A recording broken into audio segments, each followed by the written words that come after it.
Today we're diving into a topic that doesn't nearly get enough airtime: the secret leadership role that workforce management can play inside your contact center.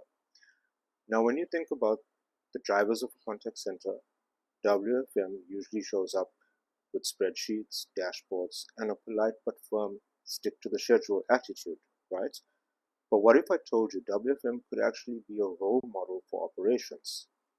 Yep, not just a supporting function, but a leading one. Let's dig in.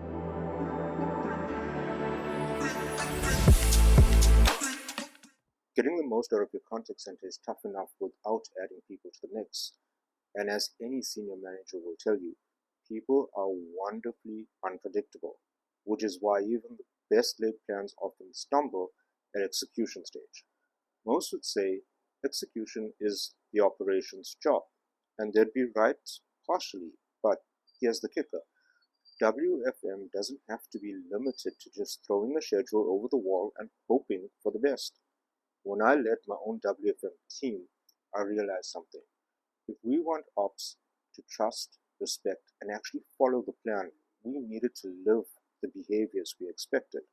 We focused on three big areas. First up, team productivity. We didn't just track the floor's productivity, we used the same dashboards and metrics for ourselves as a WFM team. We aligned our WFM workload, the scheduling, real-time monitoring, forecasting, and so on, against clear productivity targets. No hiding behind special projects or busy work. Our numbers were as transparent as the contact centers. And you know what? That visibility built credibility.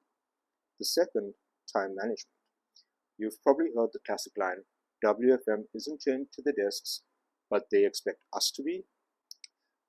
It is fair criticism if you let it be true. Our team made a point of managing our time just like the agents were expected to.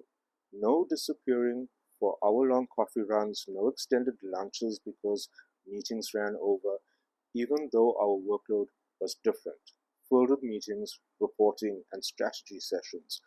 When we took breaks, we stuck to the rules, and slowly something amazing happened. People noticed. Agents, team leaders, even ops managers. We didn't preach, we led by example. And the third thing, multi-skilling.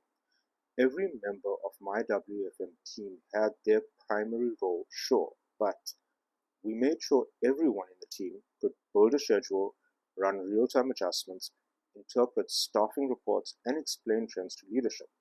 Because if a senior exec walked up to WFM with an urgent question, we couldn't afford to say, let me find somebody who knows. Fast answers, clear insights, no bottlenecks. That builds serious trust and respect. So let me throw the big question at you. Is your WFM team practicing the same discipline, agility, and accountability they expect from ops? Because if they are, if they're running at 90% productivity, respecting time management, and building deep multi-skilling, you're not just running a support function, you're leading a movement. Here's the thing, C-level and senior leaders. A streamlined, high-performing WFM team doesn't just plan your service levels. They set the tone for your entire operations. Consistency, commitment, credibility. When WFM walks the walk, operations starts to listen, follow, and execute. Not because they're forced to, but because they believe in the plan and the people behind it. That's when you move from managing chaos to managing performance. Until next time, lead by example and your numbers will follow.